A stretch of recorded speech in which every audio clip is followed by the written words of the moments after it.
감사합니다. 이렇게 아버지 오늘도 이렇게 신우 예배 참석하게 하심을 감사드립니다. 아멘. 아버지 하나님 계절이 벌써 여름인지라 아버지 하나님 휴가 중에 있는 분들이 많습니다. 그래서 아버지 하나님 오늘은 자리가 조금 많이 비운 것 같습니다. 아버지 하나님 그분들이 어디에 있을지라도 아버지 기억하여 주시고 그분들 마음이 항상 이곳에 오게끔 하시옵소서. 아버지 하나님 세상 속에 있으면서 아버지 감사할 것이 너무나 많을 줄 압니다. 하지만 아버지 하나님 그때그때마다 감사하지 못함을 고백드리오니 저희들 아버지 이 기도의 목소리를 아버지 들어주시옵소서. 아버지 하나님 특별히 아버지 하나님 몸이 불편한 가운데서 회복을 하고 있는 분도 있을 줄 압니다. 그분을 아버지 기억하여 주시옵고 아버지 특히 아버지 하나님 이곳에서 아버지 예배드리는 이 귀한 자리에 참석하지 못한 분들 기억하시고 이 귀한 자리를 아버지 꼭 참석하게 하시고 또 아버지 하나님 새로 아버지 발령받아서 이곳으로 온 줄도 많이 있을 줄 압니다. 그분들 역시 아버지 이 예배 시간 꼭 기억하게 하시옵고 이 예배 장소나 발걸음을 옮기게 하시옵소서. 아버지 하나님 항상 아버지 하나님 저희들이 어느 곳에 있든지 또 저희들이 아버지 기쁨과 아버지 어려움이 있더라도 항상 저희들과 함께 하시는 아버지 하나님 아버지 기억하게 하시고 이 자리를 아버지 더욱더 빛나게 하시옵소서. 항상 아버지 하나님 먼 길 오시는 분이 있습니다. 말씀 전해주시는 분이 있습니다. 항상 아버지 기억하시고 항상 아버지 붙잡아 주시고 항상 인도하여 주시옵소서. 모든 말씀 아버지 예수님 이름으로 기도드렸습니다. 아멘. 오늘 말씀은 다니엘서 3장 18절 하고요 24절에서 30절까지입니다. 주보에도 있고요. 다 찾으실 줄 알고 함께 봉독하도록 하겠습니다. 그렇게 하지 아니하실지라도 왕이여 우리가 왕의 신들에게 섬기지 아니하고 왕이 세우신 금 신상에게 절하지도 아니할 줄을 아옵소서. 그때 느부갓네살 왕이 놀라 급히 일어나서 모사들에게 물어 이르되 우리가 결박하여 불 가운데서 묻는 사람이 아니었느냐. 그들이 왕에게 대답하여 이르되 왕이 또 말하여 이르되 내가 보니 결박되지 아니한 네 사람이 불 가운데로 다니는데 상하지도 아니하였고 그 넷째의 모양은 신들의 아들과 같도다 하고 느부갓네살 왕이 타는 불을 불러 이르되 지극히 높으신 하나님의 종 사드락 메삭 아벳느고야 나와서 이리로 오라매. 사드락과 메삭과 아벳느고가 불 가운데서 나온지라. 총독과 지사와 행정관과 왕의 모사들이 모여 이 사람들을 본즉 불이 능히 그들의 몸을 해하지 못하였고 머리털도 그을리지 아니하였고 겉옷빛도 변하지 아니하였고 불탄 냄새도 없었더라. 느부갓네살이 말하여 이르되 사드락과 메삭과 아벳느고의 하나님을 찬송할지로다. 그가 그의 천사를 보내사 자기를 의뢰하고 그들의 몸을 바쳐 왕의 명령을 거역하고 그 하나님 밖에는 다른 신을 섬기지 아니하며 그에게 절하지 아니한 종들을 구원하셨도다. 그러므로 내가 이제 조서를 내리노니 각 백성과 각 나라와 각 언어를 말하는 자가 모두 사드락과 메삭과 아벳느고의 하나님에게 경솔해하지 말고 그 몸을 쪼개고 그 집을 거름토로 삼을지니 이는 이같이 사람을 구원할 다른 신이 없음이었다. 왕이 드디어 사드락과 메삭과 아벳느고를 바벨론 지방에서 더욱 높이니라. 아멘. 할렐루야. 아멘. 오늘 다니엘에 있는 이 말씀 여러분이 잘 아시는 그런 말씀인데요. 자, 지난번에 제가 왔을 때 그 다니엘이 그 느부갓네살 왕의 꿈과 해석을 하는 장면까지 말씀드렸어요. 자, 그 후에 어떤 일이 생겼냐면요. 이 느부갓네살은 하나님의 역사를 인정을 했지만 하나님을 자신의 구주로, 자신의 주인으로 인정하고 모신 분은 아니었어요. 그래서 이 느부갓네살 왕이 이제 큰 금신상을 만들어 놓고 이제 정치하는 모든 장관들을 부른 거죠. 그리고 이제 그 금신상에 절하는 낙성식을 거하는 그 날이에요. 오늘이 이 날인데 이제 그 금신상을에게 절하는 그 사람들은 아무 일이 없지만 그 신상에 절하지 않는 사람들은 이제 불에 집어넣는 사형을 하는 그런 이 명령이 이제 내려진 거죠. 그랬을 때 이제 다니엘의 이 세 친구가 절하지 않았어요. 절하지 않으니까 이 왕이 기분이 좀 상했겠죠, 그렇죠? 그 금신상의 의미는 자기의 권력, 자기의 어떤 영광, 그리고 바벨론의 신에 대한 어떤 우상, 이런 여러 가지 의미가 들어가 있는 것인데 그것에 절하지 않는다라는 라는 것은 그것을 무시하고 그렇게 받아들였던 거죠. 그래서 이제 이 느부갓네살 왕이 가서 얘기를 해요. 야, 저기 너희들 똑똑한 애들인데 절 한 번만 하고 끝내자. 이게 뭐 니들이 하나님을 섬기는 사람이라는 건 내가 아는데 굳이 뭐 그냥 뭐 개종을 하라는 뜻은 아니다. 그냥 절만 해라. 뭐 이런 식으로 회유를 했을 것 같아요. 느부갓네살 왕이 이제 좋은 마음으로 어떻게 얘기했는데 기분은 나빴지만 자존심은 상했지만 그런데 이제 이 세 친구가 듣지 않았다는 거예요. 듣지 않고 뭐라고 얘기했냐면 18절에 17절에 보면은요 이런 말씀이 있어요. 자, 3장 17절에 보면은 왕이여 우리가 섬기는 하나님이 계시다면 우리를 맹렬히 타는 풀무불 가운데서 능히 건져내시겠고 왕의 손에서도 건져내시리이다. 그렇게 하지 아니하실지라도 왕이여 우리가 왕의 신들을 섬기지도 아니하고 왕이 세우신 금신상에 절하지도 아니할 줄 아옵소서. 그러니까 이 세 친구가 저희는 절하지 않겠습니다. 만약에 우리가 그 불 속에 들어간다 할지라도 하나님이 우리를 구해 주실 것이고 만약에 구해주지 않더라도 우리는 거기에서 죽겠습니다. 그런 얘기거든요. 죽을 각오가 돼 있는 거죠. 죽을 각오. 어떻게 보면 이 사람들은 지금 정치하는 사람들이거든요. 정치. 그러니까 나라의 일종의 그 나라 행사에 참여했다라고도 볼 수 있죠. 나라 행사. 그러니까 그 나라 행사에 참여했는데 이 사람들이 정치적인 신분을 갖고 그것을 거절하는 부분이 있지만 자 이들이 이 금신상에 절을 한다고 해서 이 나라를 미워하거나 배신하거나 반역하거나 그런 것은 절대로 아니거든요. 그들의 중심 가운데는 영혼을 사랑하는 마음이 분명히 있었거든요. 그런데 이제 이 느부갓네살 왕은 개인적인 어떤 그 욕심이나 권력이나 또 자기의 명령에 불복종하는 것에 이제 발끈 화가 난 거예요. 그래서 1대1로 가서 그렇게 얘기를 했음에도 불구하고 반대하더라 이 말이에요. 이 불복을 안 했어요. 그랬을 때 이제 느부갓네살 왕이 머리가 이 뚜껑이 열린 거예요. 화가 엄청 많이 난 거예요. 그래서 무슨 명령을 내리냐면은 그 불을 7배나 더 뜨겁게 하라고 그랬어요. 7배나 7배나 더 뜨겁게 하라고 그랬어요. 그러니까 이제 이 불은 더 뜨거워진 거예요. 그러고서 이 셋을 잡아서 불 속에다가 집어 던지라는 거죠. 그래서 이제 이 명령을 받은 군인이 사드락과 메삭과 아벳느고를 결박해서 딱 잡고 불로 가는데 그 불이 얼마나 뜨거웠냐면 7배가 더 뜨거웠기 때문에 군인이 타 죽는 그런 일이 있었다라는 거죠. 자, 우리가 여러분이 만약에 사드락과 메삭과 아벳느고예요. 나를 잡고 사형장에 가는데 나를 잡았던 군인들이 죽어서 없어져 버렸다.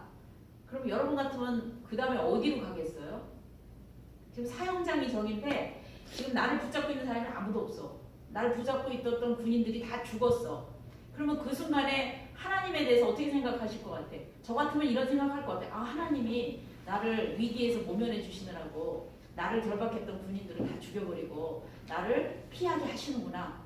이런 생각 들을까요? 안 들을까요? 네? 들을 수 있죠. 들을 수 있죠. 그래서 이제 내가 자유의 몸이야. 나를 풀었던 게 다 없어졌어. 그러면 내가 다른 데로 갈 수도 있는 거고 다른 데로 도망갈 수도 있고 아니면 군인들이 타 죽은 그 자리에는 이제 다시는 다른 사람 못 오는 거잖아요. 죽을 거니까 거기는. 자기들은 멀쩡하고 군인들은 죽으니까. 그러니까 뭔가 다른 대책을 세운다든지 뭐 하여튼 그랬을 텐데요. 이 세 친구는요. 그냥 미련하게 그 불 속을 자기들이 걸어갔다는 거죠.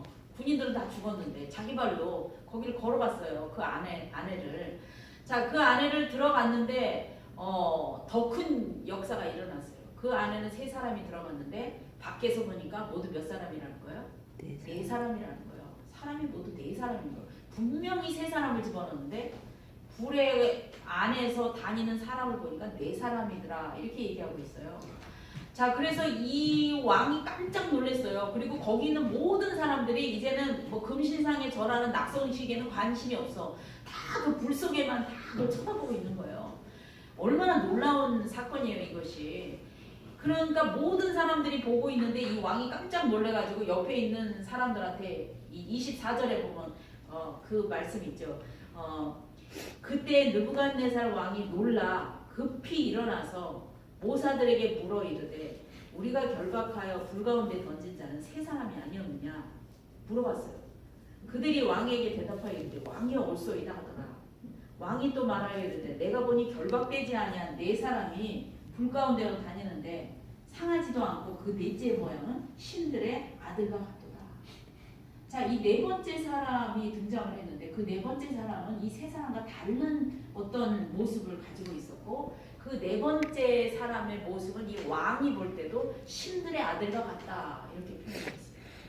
자, 이 느부갓네살 왕은 그 네 번째 사람을 천사라고 표현을 하지만 이 말씀을 깊이 묵상해 보면 주님의 임재죠. 주님의 임재.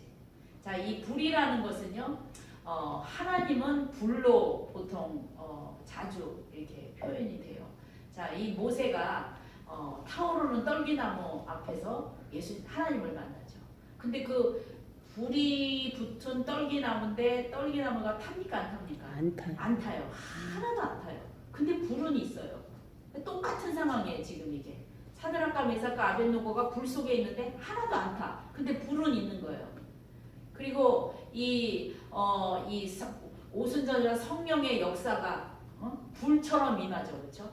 불의 혀처럼 막 이렇게 이 불. 그래서 이 불은 하나님의 현현하심, 예수님의 임재하심, 성령님의 역사하심을 우리가 알 수가 있죠. 그러니까 이 불 속에서 그들은 보호받고 주님의 인도하심 속에 함께 이렇게 있게 되는 특별한 영광의 기회를 갖게 된다라는 거예요. 자, 이 불이라는 것이 또 다른 의미로는요. 어떤 것이냐면 고난이에요, 고난. 그러니까 세상적인 관점에서 불을 보느냐, 하나님의 관점에서 불을 보느냐에 따라서 의미는 완전히 다른 의미가 되는데, 자, 이들은요, 불 속에 들어가는 것은 세상적인 환난, 세상적인 고통, 고난. 근데 그 고통, 고난이 어떻게 생겨지는 고통이냐면 하나님으로 인해서 믿음을 지키기 위해서 생겨지는 고난이라는 거죠. 그러니까 우리가 겪는 고난은 두 가지 고난이 있어요. 내 뜻대로 안 돼서 생겨지는 고난. 그러니까 뭐 집을 팔려야 되는데 집이 안 팔린다든지, 또 뭐 승진을 해야 되는데 승진이 안 된다든지, 그런 것도 고난이잖아요. 일종의. 그렇죠? 그렇지만 여기서 말하는 고난은 그런 개인적인 어떤 사생활에 대한 고난이 아니라 하나님에 대한 관계, 하나님에 대한 신뢰, 그분에 대한 믿음을 지키기 위해서 그 지킴으로 인해서 파생되어지는 세상적인 고통이라는 거죠. 그 고난을 의미하고 있죠. 자, 우리가 보면은요, 예수님을 잘 섬기면은 우리는 만사형통, 무병장수, 또 부귀영화 이런 것만 생각을 해요. 하나님을 잘 믿으면 고난이 하나도 없을 것이다라는 이상한 그 거짓말에 우리는 노출이 되어 있어요. 그래서 마치 예수 믿는데 고통을 많이 당하면 마치 그 사람은 하나님으로부터 약간 왕따를 당하는 사람, 또는 그 사람의 삶 속에 시련이 있다면 믿음이 형편없는 사람, 이렇게 보는 경향이 있단 말이에요. 그게 바로 세상적인 종교의 관점으로 신앙을 보기 때문에 그래요. 여러분, 이 성경을 잘 묵상해 보면요, 하나님 잘 믿는 사람들이 대부분 가는 길이 어떤 길이냐면요, 굉장히 힘들고 어려운 길들을 많이 간단 말이에요. 그 중에 대표적인 인물이 다니엘과 세 친구였어요. 이 세 명의 친구도 하나님 잘 믿고 하나님 신실하게 섬겼는데 결국은 그들이 들어가게 된 곳은 어디냐면은 고난의 용광로 속으로 들어갈 수밖에 없었단 말이죠. 자, 그런데 우리가 또 하나 봐야 될 영역은 뭐냐면, 주님을 선택함으로 인해서 생겨지는 고난 속에는 누가 역사하시냐면은 주님이 역사하신다. 그 장소가 누구를 만나는 장소냐면 주님을 만날 수 있는 장소라는 거죠. 주님을 만날 수 있는. 만약에 이들이 이 불 속에 들어가지 않았다면 성령님의 역사하신가 그 하나님의 놀라운 기적, 예수님으로부터 오는 임재 이것을 경험하는 많은 사람들 앞에서 대놓고 경험하는 기회는 줄어들었을 거예요. 근데 이들이 하나님에 대한 신뢰, 그분에 대한 믿음을 주장하고 그 믿음대로 움직일 때 그들은 세상적인 불 속에 들어갈 수밖에 없었지만 그 불 속에서 그들을 머리카락 하나 하지 않게 온전하게 보호하시는 분은 주님이셨다는 거죠. 그러니까 그 장소가 이들에게는 영광의 자리였고 주님을 깊이 만나는 자리였고 또 하나님의 역사를 경험하는 그런 자리였다는 거죠. 그래서 어떻게 보면 사드락 메삭 아벳느고 입장에서는 불 속에 들어간 게 아니야. 그냥 옆에 무슨 공원 갔다 온 것 같은 느낌? 다른 방에 들어갔다 온 것 같은 본인들은. 그래서 이 성경에서는요 그들의 어떤 그 나온 모습을 아주 디테일하게 적어놓고 있어요. 27절에 보면 26절에 보면 느부갓네살이 그것을 보고요 가서 그들을 부르는데 그 사드락 메삭 아벳느고를 부를 때 그 앞에 형용사가 붙어요. 어떤 거냐면 지극히 높으신 하나님의 종이 된 사드락 메삭 아벳느고야. 이렇게 그들을 부를 때 지극히 높으신 하나님의 종. 처음에는 거기 집어넣을 때 이런 얘기 했어요, 안 했어요? 안 했죠. 이런 얘기 안 했어요. 근데 그들을 나오게 할 때는 그렇게 부르면서 뭐라고 얘기하냐면 이 옆에 있는 그 사람들이 다 같이 봤는데 27절에 보면 불이 능히 그들의 몸을 해하지 못하였고 머리털도 그을리지 아니하였고 겉옷빛도 변하지 아니하였고 불탄 냄새도 없었다라는 거예요. 굉장히 자세하게 기록을 해요. 그냥 멀쩡하게 살아서 나왔다 이렇게 기록하지 않고 아주 디테일하게 냄새까지도 없었다. 옷도 변하지 않았다. 머리털도 그을리지 않았다. 자 여러분 생각해 보세요. 만약에 사드락 메삭 아벳느고가 불 속에서 나왔는데 막 3도 화상이 최고급 화상인가요? 1도인가요? 3도인가요? 뭐가 더 나쁜 거예요? 3도예요? 막 3도 화상, 전신 화상 입고 옷은 다 타고 옷은 다 타버리고 그 다음에 막 얼굴이 다 그냥 이렇게 불에 타가지고 누가 누군지를 몰라. 사드락이 메삭을 못 알아보고 메삭이 아벳느고를 못 알아보고 막 그런 지경에 이어서 막 겨서 나왔다. 그러면요 그때 당시에 의학으로 그걸 고칠 수도 없는 지경으로 피해를 입어서 그들이 불속에서 나왔다. 그러면 이 느부갓네살이 얼마나 저것들이 믿는 하나님이 구원해 주지도 않고 저들의 인생을 저렇게 저주했다고 그렇게 말하지 않겠습니까? 그리고 그들도 얼마나 고통을 당하겠어요. 그렇죠? 그런데 하나님께서는 그렇기 때문에 온전하게 나왔다라는 것을 이렇게 자세하게 설명하고 있는 거예요. 냄새도 없고 머리카락도 그을리지 않고 겉옷 빛도 변하지 않았다. 뒤인데도 하나도 없다. 이렇게 온전하게. 그 얘기가 뭡니까? 주님의 임재로 우리가 보호받을 때는 아무런 해가 생겨지지 않는다는 뜻이에요.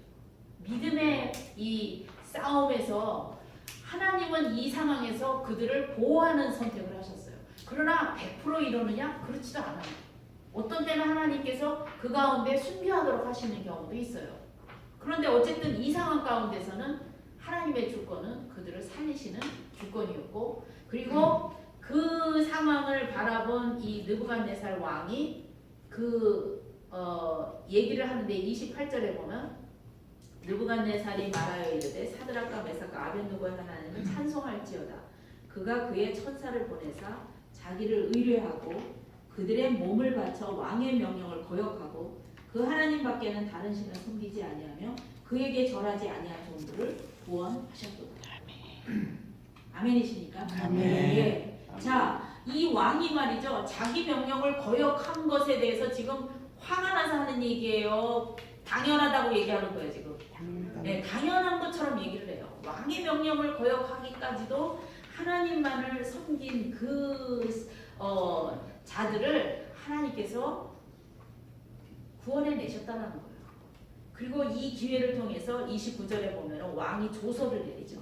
조서는 이제 왕의 이 법적인 이 효력을 발생하는 문서잖아요. 이제 조서를 내리노니 각 백성과 각 나라와 각 언어를 말하는 자가 모두 사드락과 메삭과 아벳느고의 하나님께 경솔히 말하거든 그 몸을 쪼개고 그 집을 거름토로 삼을지니 이는 이같이 사람을 구원할 다른 신이 없음이니라 하더라. 그래서 왕이 말이죠. 이 놀라운 상황을 바라보고 하나님을 경배하고 하나님을 인정하고 온 백성이 하나님을 경솔히 말하는 자들은 그 몸을 쪼개고 그 집을 거름토로 삼겠다는 이 법령문을 내린단 말이죠.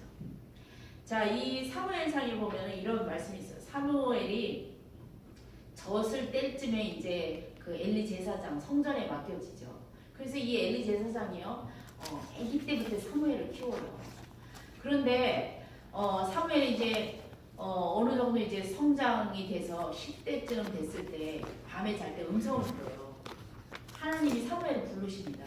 그럴 때 사무엘은 이제 엘리 제사장이 부르는 줄 알고 엘리 제사장한테 가죠. 그러니까 사무엘이 내가 안 불렀다. 세 번째 그 목소리가 그렇게 들릴 때는 네가 이거 하나님 부르시니까 네가 다음부터 그 음성이 들리면은 하나님께 이제 말씀하시라고 그렇게 네가 말을 해라.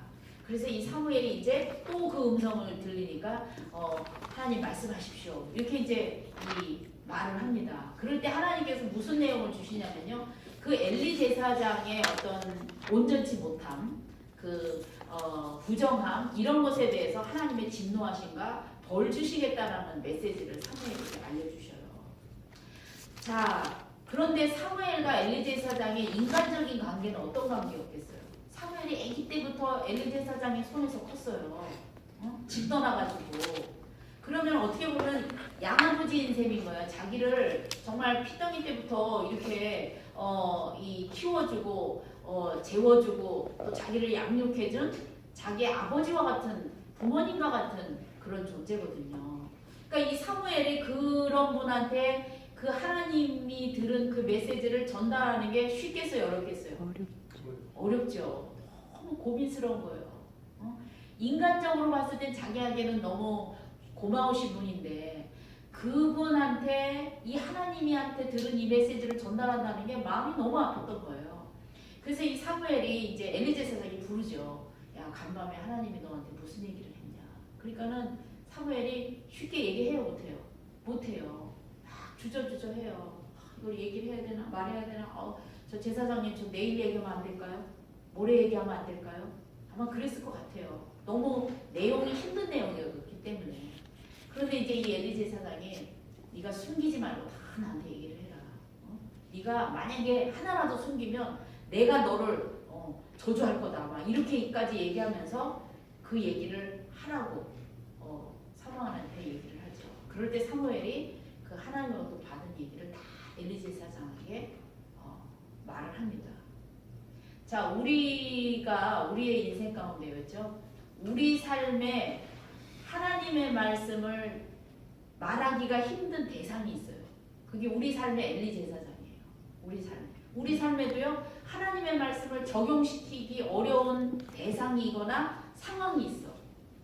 하나님의 말씀이 거기에 적용을 시켜야 되는데 좀 주저주저 하는 영역이 있단 말이에요.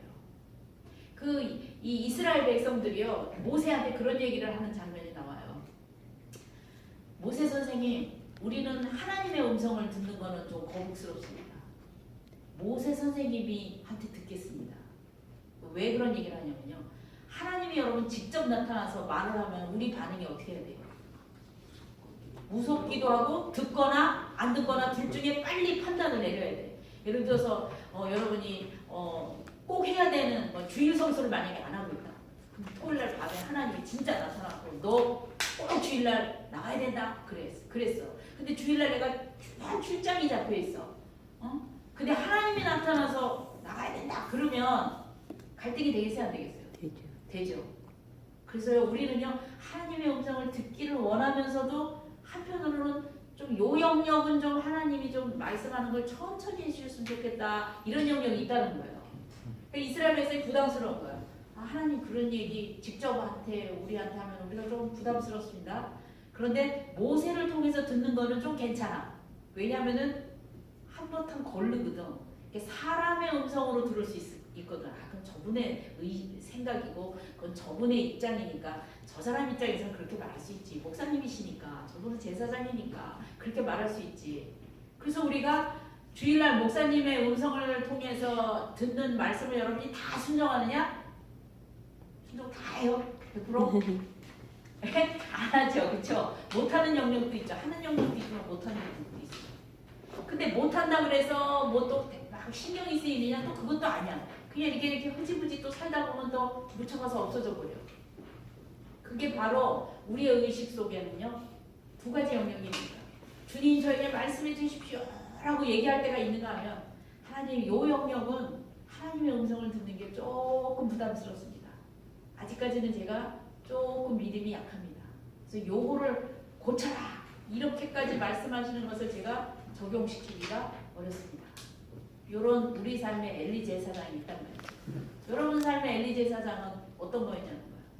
자, 사드락과 메삭과 아벳노고의 삶 속에서 이 상황 속에서 그들의 엘리 제사장은 누구였냐면 금신상에 절하는 거, 느부갓네살 왕에 순종하는 거. 그게 그들의 엘리 제사장이었어요. 근데 그들은 거기에도 과감하게 하나님의 말씀을 적용시켰다는 거예요. 과감하게. 죽으면 죽겠다. 하나님이 우리를 살리지 아니하실지라도 우리는 하나님을 선택하겠다. 이 믿음이 있었다는 거죠. 우리의 믿음은 어떤지 한번 돌아보시길 바라겠어요. 내 삶에 하나님의 말씀을 강력하게 적용시키는 것을 조금 미루고 있는 영역은 어딘지. 언젠가 해야 된다는 건 여러분 자신이 다 알아요. 근데 미루고 있어 지금. 딜레이를 하고 있을 뿐이야. 그게 언젠지 잘 몰라. 왜? 내가 그걸 통해서 얻어지는 기쁨과 즐거움과 또 편안함이 있기 때문에 그것을 놓고 싶지가 않은 거야. 욕심이 있는 거야. 그래서 그 영역을 지금 딜레이하고 있어. 근데 오늘 이 시간을 통해서 여러분이 직접 그래서 주님의 음성을 듣기를 바라겠어요. 성령님의 음성을 들으셔서 정말 내가 어떤 장벽이 있다 할지라도 하나님의 말씀이 내 심령에 들렸을 때는 물불을 가리지 않고 온전히 순종하시는 여러분 되시길 주님으로 축복합니다. 기도하겠습니다. 좋으신 하나님을 찬양합니다. 하나님, 주님께서 말씀하실 때 하나님 저희들이 정말 영의 또 몸의 귀의 모든 영역을 열어서 하나님 그 말씀을 듣고 그 말씀대로 실천하는 저희들이 되기를 원합니다. 아버지 하나님, 때로는 우리의 자아가, 때로는 우리의 욕심이, 때로는 우리의 즐거움이 하나님의 음성을 피해가게 하고 또 딜레이하게 하고 또 이렇게 멈추게 하는 영역들이 있음을 고백합니다.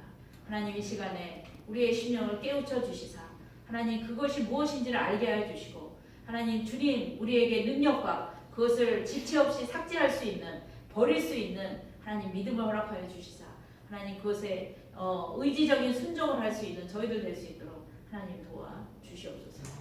그래서 아버지 하나님 정말 우리의 삶이 어떻게 된다 할지라도 하나님의 온전한 주권에 저희들의 인생을 맡기게 하여 주시고 성령님의 인도하심 따라 그분의 조명하심에 순종하는 저희들 될 수 있도록 하나님 도우실 것을 믿습니다. 감사드리며 예수님의 이름으로 기도했습니다. 아멘. 감사드립니다.